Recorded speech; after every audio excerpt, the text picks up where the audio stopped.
So on Monday, there was this town meeting in Little River about a really big manure pit being put into the area. My aunt is the one who contacted me and told me about it, and it kind of sparked my curiosity to see what this was all about. So I started doing research on Thursday, last Thursday, so just a few days before the meeting, but I've always been a procrastinator. Anyway, so I started looking up the pros and cons of like a huge manure pit being put into the area and what that was really all about and everything, and I got into looking into concentrated animal feeding operations, or CAFOs if you'd like to say, and I started looking into, Kewaunee County's water issues and what's been going on and why, what was causing it, what could we do about it, stuff like that. I looked into the Brown County manure spill that they just had last month, March 12th-ish, I don't know, somewhere around there, where 100,000 gallons of manure got leaked into all over and got into one of their little rivers. I forgot the name, but it was a tributary to the bigger water source where they actually get their water, and I ended up contacting the DNR spill up guy and kind of asked him, like, well, how long did it take to clean up, blah blah blah. It took 5 days to clean up 100,000 gallons of poop, and apparently it was just the farmer's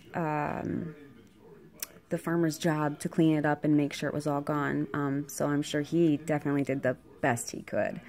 But what concerns me about that is, sure, all the poop's cleaned up, but what about all the chemicals that seeped into the ground and got into the water? What? Ew. Ew. Dude, that's going into people's private wells, and when it gets into the river, that's disgusting. But I'm getting off topic. I wanted to let you guys hear the speech I had come up with not even half of the research that I found, but I spent hours and hours researching and writing, and I got 3 minutes to talk. Everybody got 3 minutes to talk at the town hall meeting, which was very discerning. That sucked. Like, that's not enough time to convince anyone anything. It doesn't matter how many people you have. So, it's pretty emotional after the manure pit got passed. They said yes to the manure pit, which is, again, really discerning. But I decided that it's time to inform people and let people know what these things are and what's going on. So here's the speech I had written for the meeting, and it's about 10-15 minutes long because I did add some information. But yeah, so enjoy my 10 minutes of information that I have to give you, because the city committee, council people, whoever, took 3 minutes to listen. So here's what I got. Hello, my name is Kara Bresnahan, formerly known as Bickle, throw that out there. I am speaking on behalf of my two children, Jude, who is 2, and Melody, who just turned 1. I want to start out by saying that this information I am about to relay to you is at our fingertips. If I were to publish this speech I am about to give, I would have sourced it accordingly. With that being said, I hope that you can trust the facts I am about to give and not just think that I made them up. These are sad facts that were once out of sight, out of mind to me, but they are real and they are not changing. It is time we all learn the facts and do our part for our beautiful Mother Nature and all she has to provide for us. I don't know if any of you are familiar with the book The Lorax by Dr. Seuss, but it just so happens to be one of my children's favorite movies. Dr. Seuss bases this whole book around a young man who wanted to be successful and gave it his all to become just that. In the book, he ends up destroying the environment, losing his family, and becomes a lonely, depressed old man. Many years later, after he destroyed the environment, a little boy comes by searching for trees. He never saw a real tree in his whole life, and after he hears the Onceler's story, he decides he's going to make a difference. His turning point was when the Onceler quoted, "Unless someone like you cares a whole awful lot, Nothing is going to get better. It's not. In 2015, Lake Michigan's Green Bay experienced a huge oxygen deprivation, also known as a dead zone, due to massive volumes of runoff pollutants from farm fields.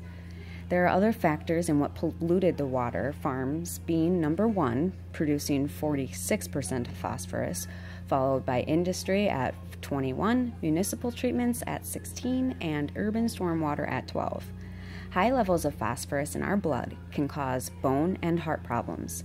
Too much parathyroid hormone to be released, which over time can weaken bones and make them more likely to break.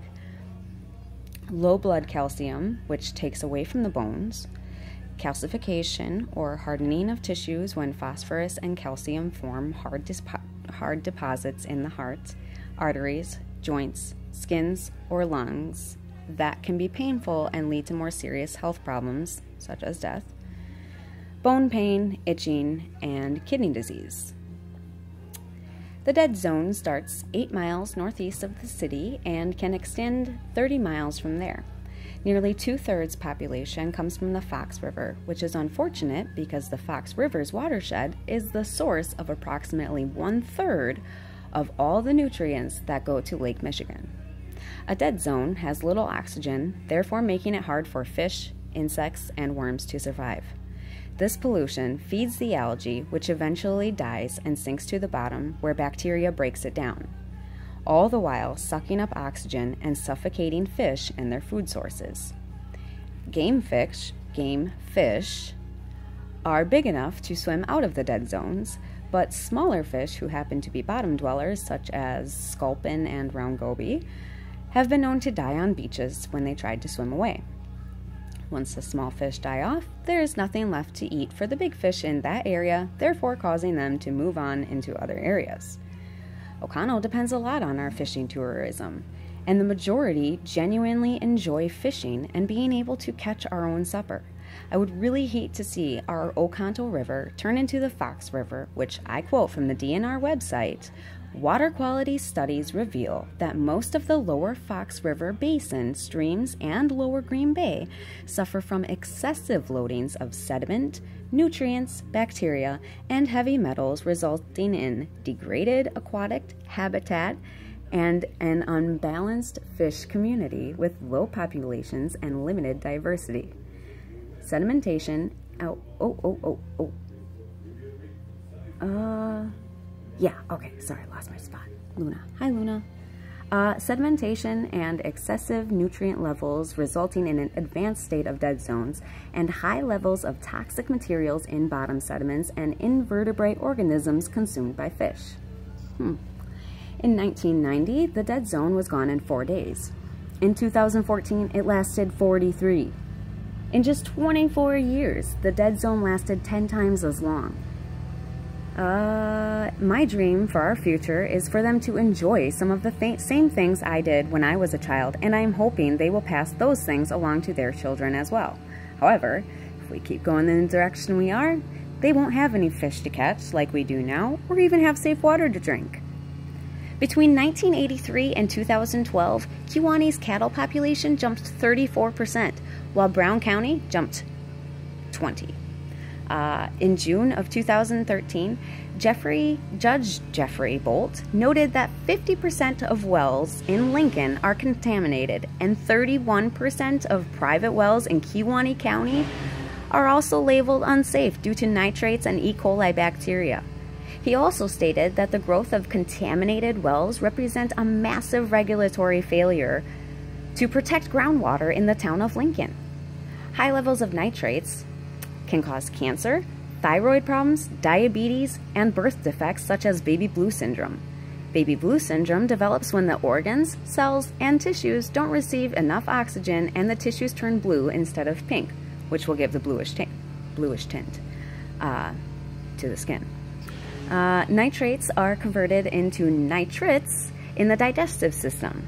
Nitrates then react with the hemoglobin, causing dangerously high levels of methoglobin or methemoglobin. This enzyme cannot carry oxygen through the blood like hemoglobin does. Baby blue syndrome is most likely going to affect the babies in the womb or once they are born because their immune system cannot fight like adults can, although this rare condition can also affect some adults. According to the Department of Agriculture, Trade and Consumer Protection estimates, nitrate is at an unsafe level in an estimated 94,000 Wisconsin households. 1 in 5 private wells in heavily agriculture areas is now too polluted with nitrate for safe drinking. The Groundwater Coordinating Council reported in 2015 at least 90% of nitrate inputs into groundwater will come from artificial fertilizers and manure from farming operations. Another concern brought up is the air quality problem. The anaerobic reaction that occurs when manure is stored in pits or lagoons for long amounts of time is the primary cause of smells. I can handle the smell, but here's the bad part. Odors from waste are carried away from farms on dust and other air particles. That's not that bad because the smell, it's fine. The smell's fine.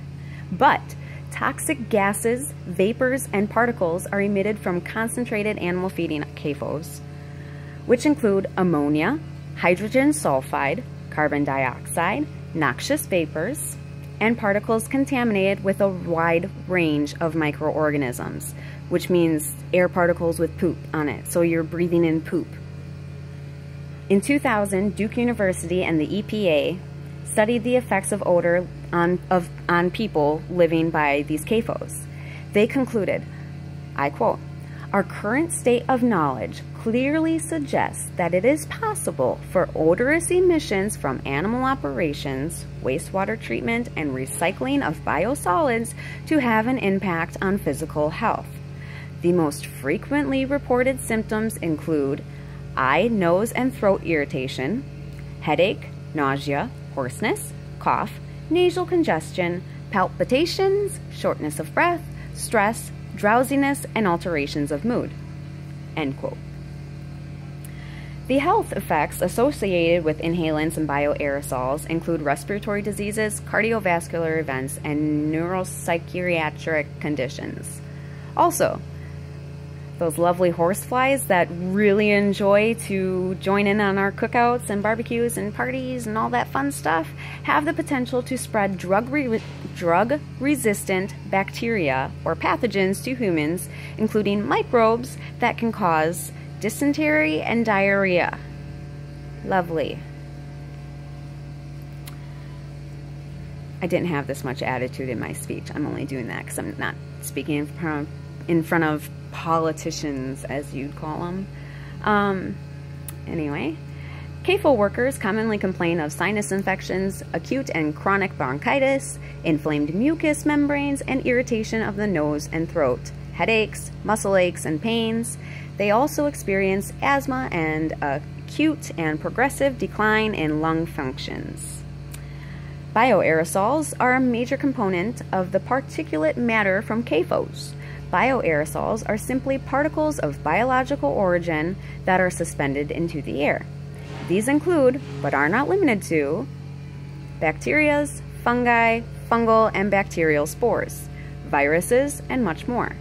I would just like to brief real quick on the statute called the Livestock Facility Siting Law. This law was enacted in 2004, and in some people's opinion, it would be considered very biased and in favor of the CAFOs. The stated purpose of this law is to provide for the uniform regulation of livestock facilities. Okay, good. However, they do not state purposes to protect drinking water or surface water, guard against the negative health effects of hazardous air emissions, or to ensure a high quality of life for the residents of rural Wisconsin. This puts up a red flag.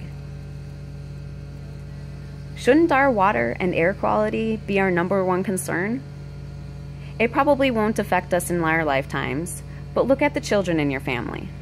whether they're your own children, your grandchildren, your great-grandchildren, nieces, nephews, whatever, the children. Look at them.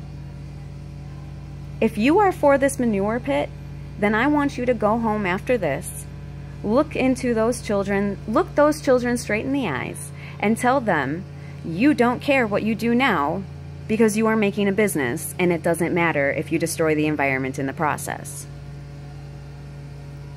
It won't be your problem in another 20 to 30 years.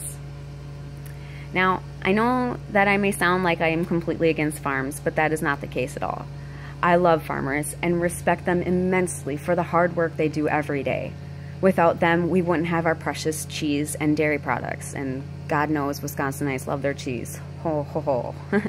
Give me some Colby Jack. I have a lot of farmer friends, a lot of farmer family, and they're amazing people. They love what they do, and that's the reason they do it, is because they really enjoy farming. And I completely respect them, and I know that even though they may, tweak some things on their paperwork, I know that they really do try to save our environment around here and do the right thing. I mean, they're not having, 6,000 cows in one freaking area, and like they have a few hundred or maybe 500 at tops, but that's still manageable for one area at a time. 6,000 cows in one area is just insane. I don't know how you would manage all of that poop. That is a lot of poop. Anyway, a simple definition of a family farm by Johnson in 1944. He argued that the future of family farms was not as certain as it had been in the past. This is in 1944, guys. His definition of a family farm distincts between a family farm and a highly commercial farms. He says, first, unlike the subsistence farm, it provides for the family a satisfactory living and, in addition, a chance to accumulate savings for the old age. And second, unlike the highly commercialized farm, the family farm depends very largely on the labor and management of the family farm, with some exchange help from neighbors to carry on its productive activities. Family farm operations do not depend on hired labor. I mean, and I understand some family farms now do. I mean, this guy said this in 1944, so obviously times were a little bit different. But talking about hired labor, they're talking about the CAFOs. Well, I don't know if Johnson knew about these yet, but the commercial farms. They were talking about having, 6,000 cows and having to hire a bunch of people because not just one little family could manage the farm by themselves, which is, never mind, this is a different topic, I'm not even going to get on that. But anyway, another definition from Scoville in 1947 states, a family farm is one on which the farm operator makes the most of his managerial decisions, participates regularly in farm work, and on which his role as employer of labor is minor relative to his other functions. He also states, a family-size farm is one which, operated by a family of average size and managerial ability, will permit reasonably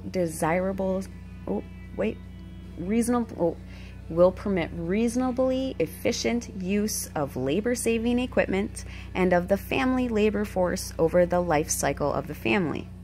He ends by saying, the desirable size of family farm for the family of average managerial ability would be a farm that would permit the reasonably efficient use of labor-saving equipment and of the family labor force over the life cycle of the family and provide with an average management. I feel like I repeated there. I definitely repeated there. Oh, good thing I didn't read this out loud to the the council. Okay, well, just let's skip that last definition. But you see what they're saying is, you know, family farms are different from commercial farms. So you don't have to be against farming, because obviously they give us our food and they work so hard, and I'm really happy that we have them. We wouldn't be here without them. But these commercial farms are just getting out of hand. They're ridiculous, and I think that's what they were saying back in the 1940s. Obviously, they probably weren't as big as the commercial farms are now, but they called it. They predicted the future there.